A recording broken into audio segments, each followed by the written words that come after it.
So welcome back to the second part of this morning session. Our next speaker is Federica Surace from Caltech. Please, Federica. Thank you. Yes, thank you very much. Thank the organizers. Okay. I want to first start by thanking the organizers for giving me the chance to present this work here.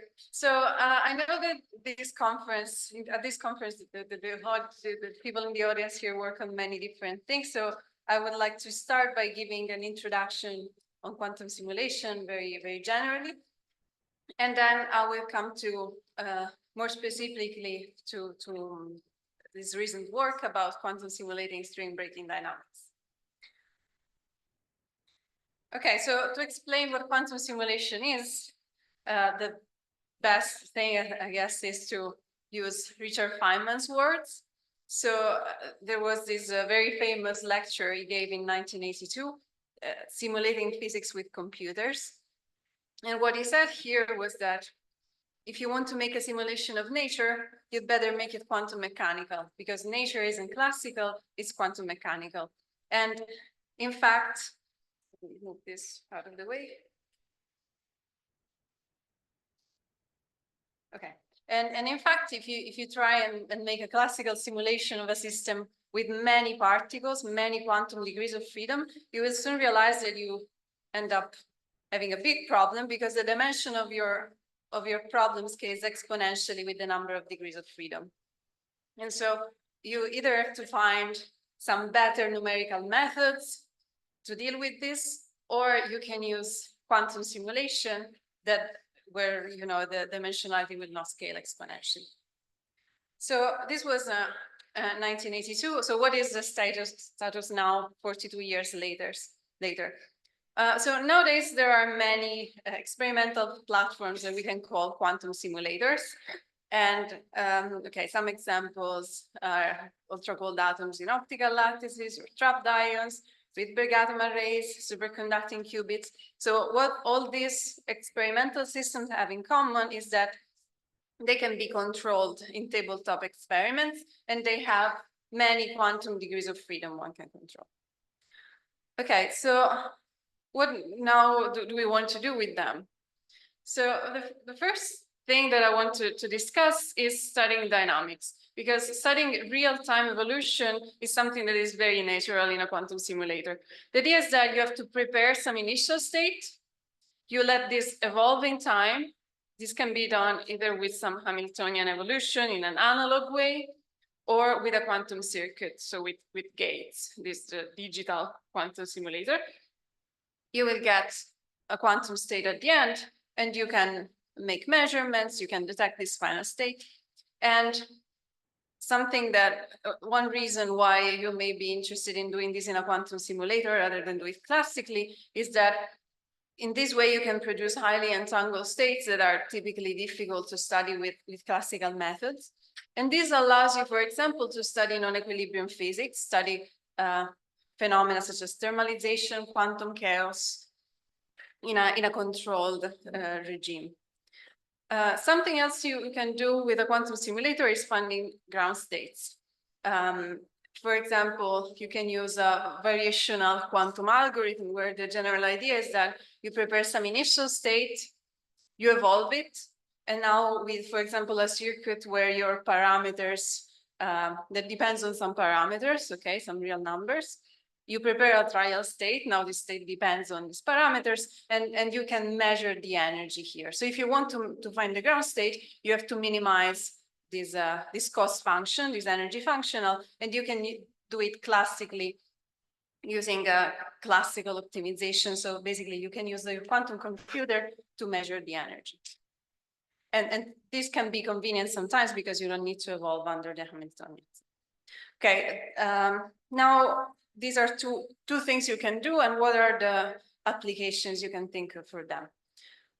So one example I want to discuss is the Hubbard model. So the Hubbard model is essentially a model that is very important in our current understanding of IGC superconductivity.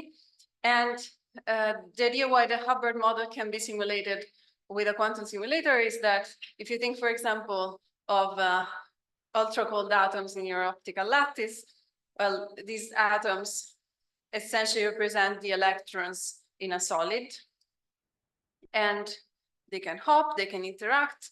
And one of the advantages of quantum simulators here is that you can measure individual snapshots of a wave function. And this means you can basically measure multi-point correlations, which are sometimes difficult in condensed matter experiments. It's still challenging to study this model. In particular, it's hard to get to sufficiently low temperature to study the interesting regimes, but there's a lot of progress has been done in this field so far. Another example that I want to mention are topological phases of matter. So here, this figure is from an experiment that was done with Rydberg atom arrays.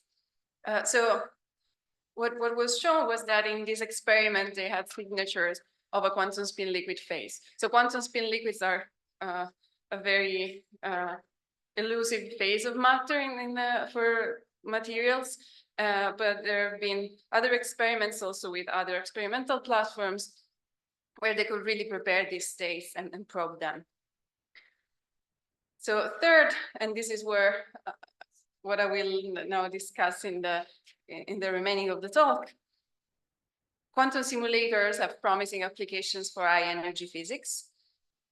For example, in quantum chromodynamics, so here, this was the conjecture phase diagram of quantum chromodynamics. In fact, the most part of this phase diagram is not known from ab initio simulations. And so the idea is that quantum simulators could help explore parts of the phase diagram that are only conjectures. And also, you can study non-equilibrium dynamics as well.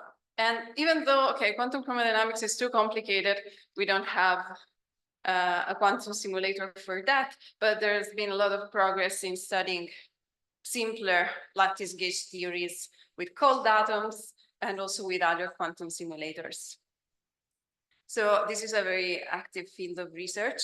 And in fact, okay, so summarize, I said that quantum simulation can be used to study real-time dynamics, ground state physics, and it has some promising applications both in condensed matter physics, for example, to study ITC superconductivity or topological phases of matter, and as well as in high energy physics to study lattice gauge theories. And I should mention there are other applications, for example, in quantum chemistry, but I don't want to go into that.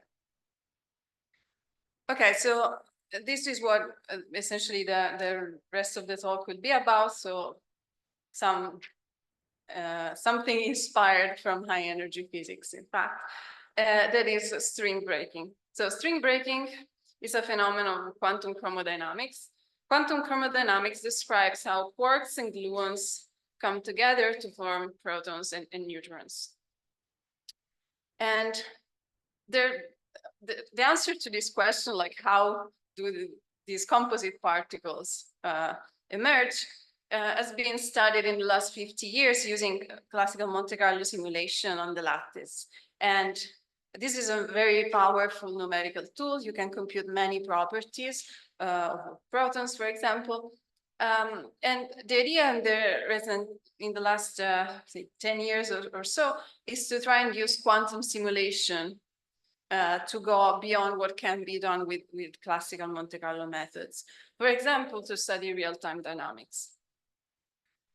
So this talk would be about string breaking. And to illustrate what this is, let me show you this illustration. So this represents these two spheres that you see here and here. Okay, you see my point. These two spheres represent a quark and an antiquark. And this blob in between is called a flux tube. So it's the tube of the gauge fields, essentially. So and I will call this a string later. So if a quark and antiquark are separated at a distance r apart, there is an energy proportional to the length of the flux tube, which means that the energy is proportional to r, to the distance. And the proportionality constant is called the string tension. Okay, so this is what happens essentially in our confining theory, is that the energy for pulling two charges apart grows linearly with the distance. And so this is shown, for example, in this plot. Okay, the energy as a function of distance, there is this linear growth. However, if you go beyond a certain distance, you will realize that there is this energy then saturates. And the reason for that is that essentially this string now can break, and two additional particles can be produced out of the vacuum. And in this way, the potential is screened, and which means that now the energy doesn't grow with the distance anymore. Okay, so this is what is called string breaking, of course, because this string is broken now. And this is a phenomenon that it's it's very important in chromodynamics, but is also present in other confining theories. For example, this was studied a lot in simpler one-dimensional models, such as the Schwinger models, which represents electrodynamics in one spatial dimension. Also in some slightly more complicated theories and in the Ising model. So I should stress that in this case, confinement is much easier to understand than in chromodynamics, but the essential features of having this linearly growing potential can be found in these simpler models as well. And in this talk, I will specifically focus on this Ising model. Okay, so here is the model. So this is the Hamiltonian. We have ZZ interaction. So this is a one-dimensional system, the chain. We have ZZ interactions. We have G, that's the transverse field. And we have a longitudinal field, H. And now we want to work in the regime, in the ferromagnetic phase. So if you think in the case where this J is the largest energy scale, your excitations are basically the domain walls between up and down. And now if you think of what happens if you take two of these excitations, which now represent your charges, and you put them a distance L apart, you will see that in the limit where G is very, very small, the energy is given by, for J, this is the energy given by these domain walls, plus 2H times L, that's given by this longitudinal field. And so here you can really read out the expression I showed before, that is, the energy is proportional to this distance L, and now this 2H represents the string tension. Okay, so this is what we mean when we talk about confinement in the Ising chain. And well, the next thing is now that this model can be studied, can be simulated with trapped ions. And well, this is in general the long range, is not the nearest neighbor interaction, but it's fine. This will not be very important for the rest of the talk. So, and in fact, this was studied with trapped ions. This experiment was able to really demonstrate confinement in this system by studying the real-time dynamics and the spreading of correlations. Now, in the interest of time, maybe I'll skip this. And I just want to say that confinement was already demonstrated in trapped ions. And so our question now was, can one also observe string breaking? So what do we expect to see if we find string breaking? So what we expect is the following. So say this is a string state with these two domain walls, and this is the energy of this string. If the string breaks by forming two additional domain walls, then we expect to see a state like this, and we can compute its energy as well in this limit. And so we expect that as a function of the distance, these two energy will cross at a certain value of L. Okay. What we want to do is actually slightly different. So rather than observing how this potential saturates as a function of L, of the distance, we take string tension, so longitudinal field that changes, that basically grows. And then we will find that because the potential is also linear in the string tension, then we should see at some value HC, we should see this string breaking as a function of the string tension. So we keep constant the distance. And the other, perhaps this is a detail, but in practice, what we do is the following. We say, well, these domain walls have to be static charges. So these are the external ones that we're moving, or that we are keeping fixed in this case. So what we do is we only simulate essentially the spins that are in between these domain walls.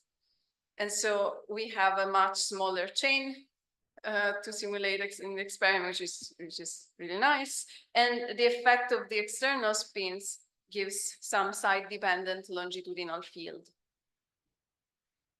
And now, okay, I'm a theorist, so my experimental collaborators have the capabilities to really engineer this tunable longitudinal field in their experiment with this single side addressing beams.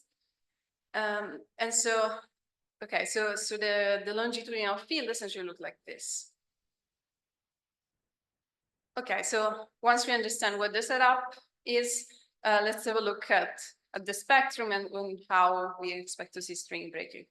So the spectrum of this Hamiltonian as a function of the longitudinal field looks like this. So this is the lowest part of the spectrum. And this state here represents a string, while this state here represents a broken string. Okay, so these are the two lowest energy states. And you see that as a function of the longitudinal field, there is this weakly avoided level crossing that happens at this value HC. And this is where the string breaks, right? This is the string breaking I mentioned earlier. And now the gap at this crossing, you can convince yourself that it's exponentially small in L, where L is the length of this string. Why is it so? Well, because this is the matrix element between these two states. So you have to flip L spins to go from one state to the other. So this matrix element would be exponentially small in L. And this will be important later. Okay, so what did we do? Well, what did the experimentalists do? They prepared these two states, all down and all up, and they're starting from G equals 0, so with no transverse field, and these are the string and broken string state, and then they turn on G slowly, so essentially adiabatically. And they measured the energy. And now the results are shown here. So these are the experimental data. The solid lines are the theory lines, and while the dashed ones are the theory where we include the spin flip errors. And you see indeed that there is this crossing here at this value of the longitudinal field.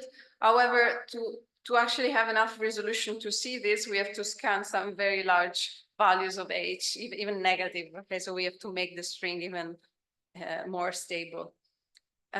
So we would like to have a more accurate method to find this breaking. So I will show you now how to find this string breaking point with more accurately, and to do so we will use some real-time dynamics. That is this quench protocol. And so the idea would be the following. So we will prepare this string. We will evolve it with some Hamiltonian, with some fixed longitudinal field. We measure some observable that I will describe in a moment. And I will show you that this observable has a clear signature whenever this longitudinal field was precisely the one of the crossing. And I will then say something about slow thermalization in this system. And then I will show you what happens if we start basically with no string tension, and then we ramp this H across the string breaking point. Right? So we try and look at string breaking not in a static system, but rather in a dynamical way. Okay, so let's start with the protocol for finding the string breaking point. So I said earlier, the spectrum looks like this, which means that at the crossing, the energy eigenstates are essentially this superposition, this kind of cat states between all up and all down. So what this means is that if we prepare the string state and then we evolve it with H, that's precisely the H of the crossing, then we should see these oscillations between these two states. And so you see here, what we expect to see is that with this magnetization, we'll have these large oscillations and go from negative to positive if we are at the string breaking point, while if we're far from it, we essentially have something close to an eigenstate, and so we should observe only very small oscillations. And so here I'm plotting the amplitude of these oscillations over a certain time window as a function of the H that we evolve the system with. And you see that there is this very pronounced peak precisely at the string breaking point. Okay, so this is a much more accurate way of finding the crossing. Now, these results were obtained for 5 ions, so a very small chain. And if we try and do this for longer strings, we'll find that this is very challenging to do. The reason is that the peak is very narrow, and also we need very long times because the frequency is basically given by the gap. And as I said earlier, this closes exponentially. I want to mention that if it's interesting actually to study the quench even for a longer system. And we did this, we observed slow thermalization, but I don't want to go into details. So if anyone is interested, you can ask later. So, okay, so I explained so far how this protocol works for finding the string breaking point. And essentially, the idea is to prepare a string, evolve it, and measure some observable, and how you can have slow thermalization. Now, the next thing that I want to discuss is what happens dynamically. Okay, so we were able to find this crossing, but what if now we start with no longitudinal field and we imagine that this grows in time, right? So the idea is that we take a certain ramp with some time-dependent longitudinal field. And so in particular, we do the following. We start from the string. We turn on the transverse field. This can be done adiabatically because essentially there is always a rather large gap. And then we turn on the longitudinal field. And in this case, we are actually we go through this level crossing, and here, this is where we expect to see some dependence on the speed. Okay, so the results would really depend on this capital T here. What we expect to see is something like this. So if we look at the magnetization at the end of the ramp or across the ramp, we really see some dependence on this time when we are close enough to the string breaking point. And essentially these final values are basically the ones given by Landau-Ziner physics. Okay, so I'll show you the experimental data. So this, as I said, is the spectrum, and we choose to take a ramp that's not linear. We have one that slows down near the string breaking point. And so the spectrum will look like this, okay? So what I'm plotting here is the probability of finding a certain number of bit flips. Okay, so we start from a state that is essentially has a very large probability of having 0-bit flips, so all of them down. This state here is the one that has all the spins up. And what you see here is that when we are at this point of the ramp, there is basically no dependence on the speed. Okay, we observe always the same distribution. However, when we go to the point close to the gap, and even more so when we go past the crossing point, we see a really important dependence on the speed. And for example, here at the end, we see that if you go very fast, like this yellow line, you will remain basically in a state that's mostly pointing down, where the magnetization is negative.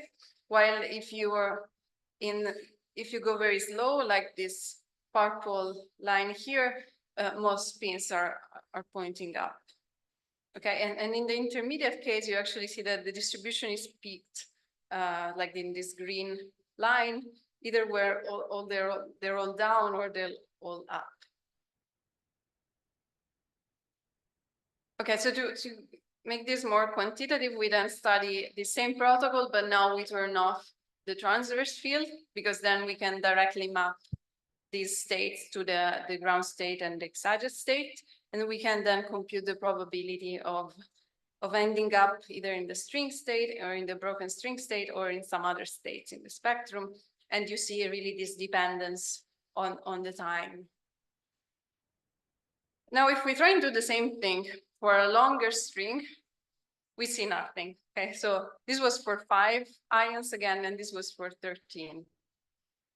And as you may guess, the problem is always the same. That is, this gap is exponentially small in L. So for long string, this gap is too small, and the evolution is always diabatic. So can the string break in this case? Can we observe string breaking?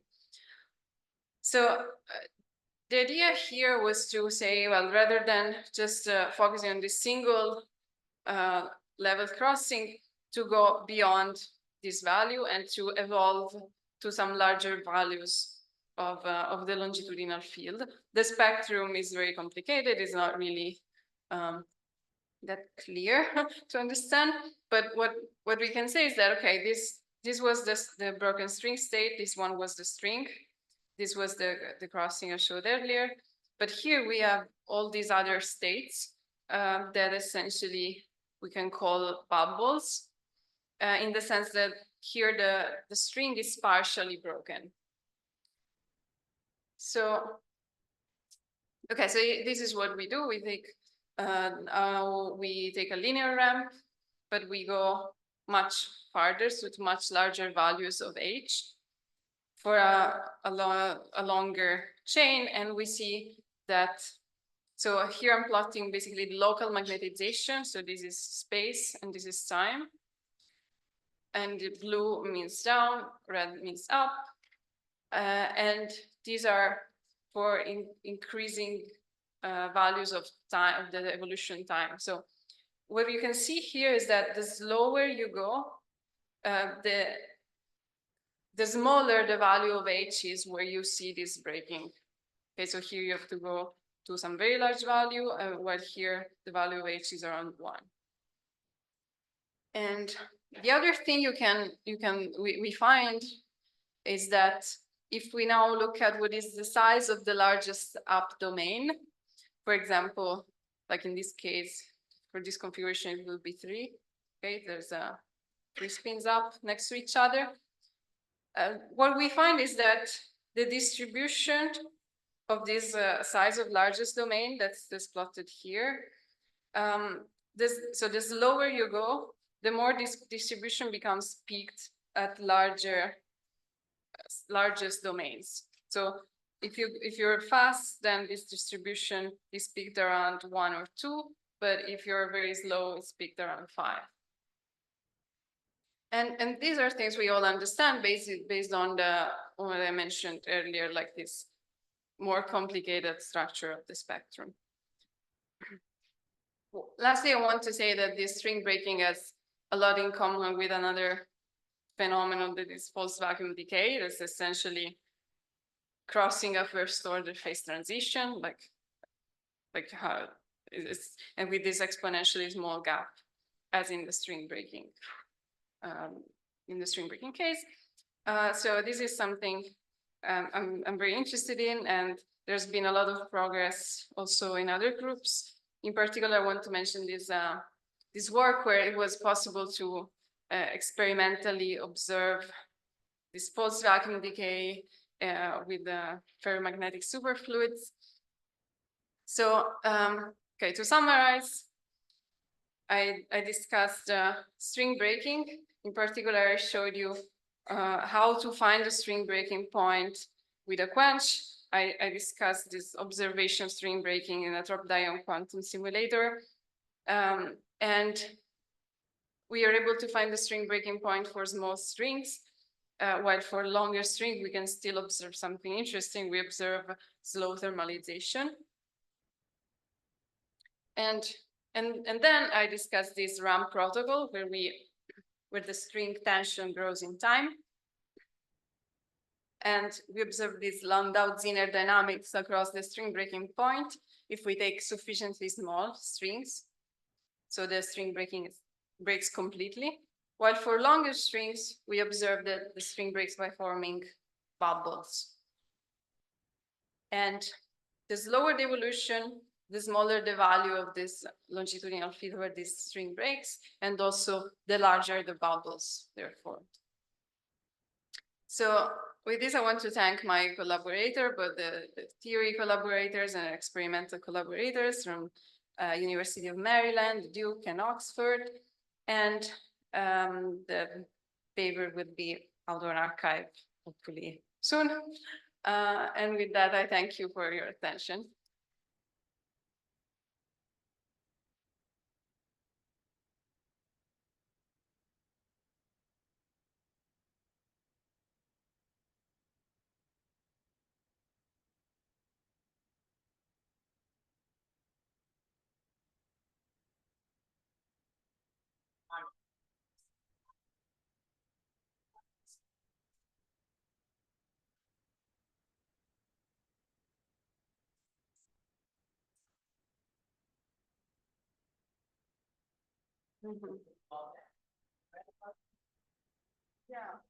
Yeah, so I think actually,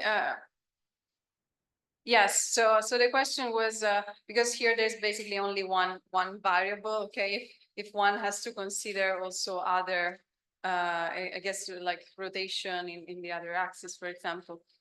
Yeah, so I think in general for this, so that is like, okay, for string breaking, even when you are in higher dimension, the string is essentially a one-dimensional object. So you can include, in principle, these other effects in the potential. So you would get probably a potential that's not linear. But I think this can be done in this way. But I think there's actually something very interesting about 2D. For example, if you think of a false vacuum decay, where rather than having a string like two excitations and this distance, you have something that is like a domain. For example, if you think of the Ising model in 2D, you have this domain, and then you have an effect given by the surface tension and the shape of this bubble. And I think this is very interesting. We haven't studied it in this case, but that's an interesting direction.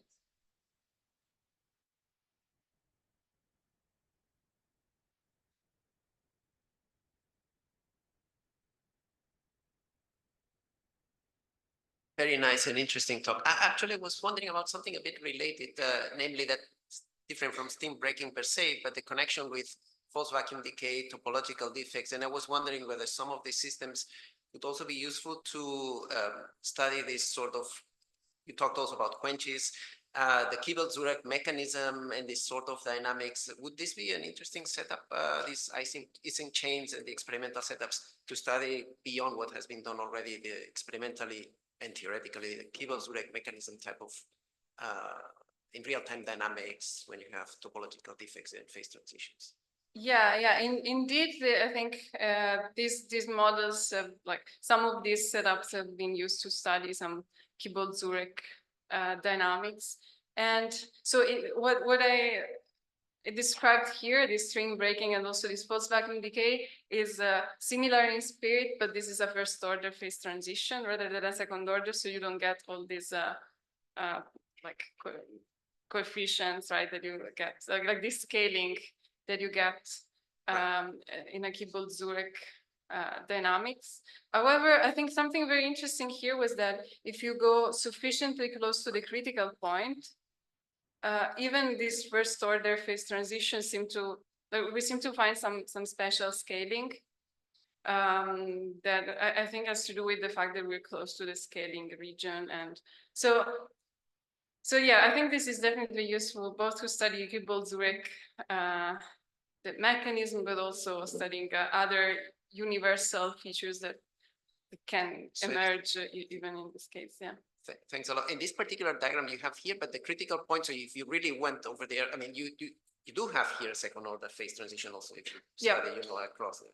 Yes, we do. And across, I mean, along this line, basically. Right. But maybe you cannot control those parameters experimentally so well to study that, or? Well, in that case, I guess what we would do is to, here what we have is this longitudinal field, and we also want this to be side dependent because we have, so we really explicitly break this Z2 symmetry. Maybe I can show. Yeah, it's here. Yeah, so we have a longitudinal field that looks like this, and then on top we add this H that is uniform. So basically, no matter how we tune this H, we always break this Z2 symmetry. But yeah, so what we would have to do is to essentially not remove this. Like, this is not, I mean, this is actually simpler, right? It's an additional complication, like engineering this longitudinal field.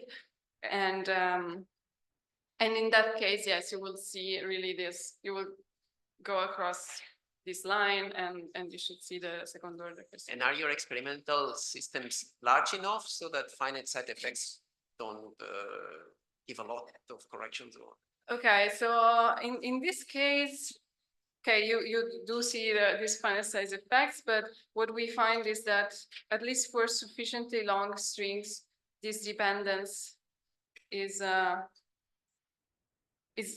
like we start to see very little dependence. Okay, so but it doesn't matter. We start to see very little dependence on L. So I think we start to see something that's not too much affected by the size.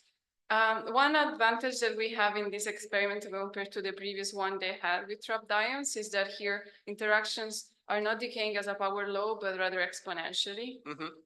So there's a much less effect from boundaries and so on. I see. Okay, thank you very much.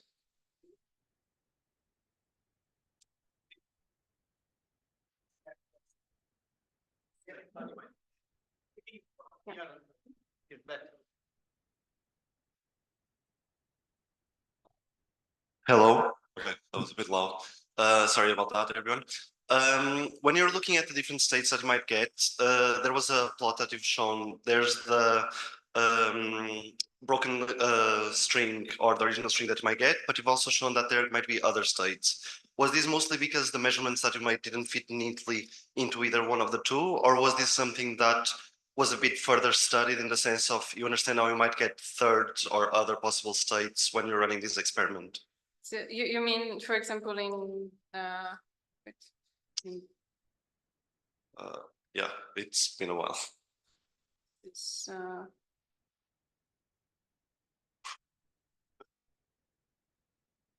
yes, this one, that's right? the one. Yeah.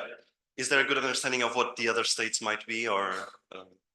Yeah. So yeah, that's a very good question. The idea is that we like all what I discussed here is just this crossing between these two levels. Mm-hmm. But yeah, in reality, there are all the other levels above, and they all of them essentially represent these bubble states that are not all pointing up, all pointing down. Now, this picture obviously makes sense if you don't have this transverse field, right? It's this classical computational state basis. But in this case, our expectation was that even though we have all these states above, still the dynamics would be mostly Yeah. dominated by this, because of the gap is much smaller than the one you have above there. But in the end, yeah, as you can see, like most of the probability goes into these states. And so I think this has to do both with this evolution. We like both, there are these two ramps of the transverse field, and there we know that we excite the system as we go across them. And also in this case, I mean, in the end, these evolution times are rather short.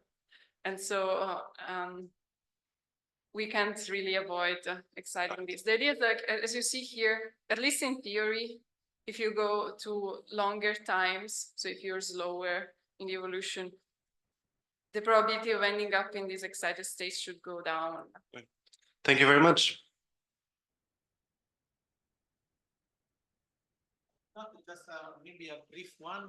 When you have this JIJ, if you change the range of the interaction, making this range a very long range, would the first order disappear at a certain critical value, or? Right, we haven't tried that. We did well. So what we studied, for example, was the following: like if we actually consider these power law interactions rather than these exponential decay ones, we can even observe string breaking as a function of the transverse field. So we don't put any longitudinal field rather than the external one, and we can observe string breaking as we increase the transverse field With a fixed power law. With a fixed power law. Equal 3 possible. No, it was actually smaller, but I think there the effect of the boundaries Maybe that. yeah, so. Okay. If there are no other questions, let's thank Federica again.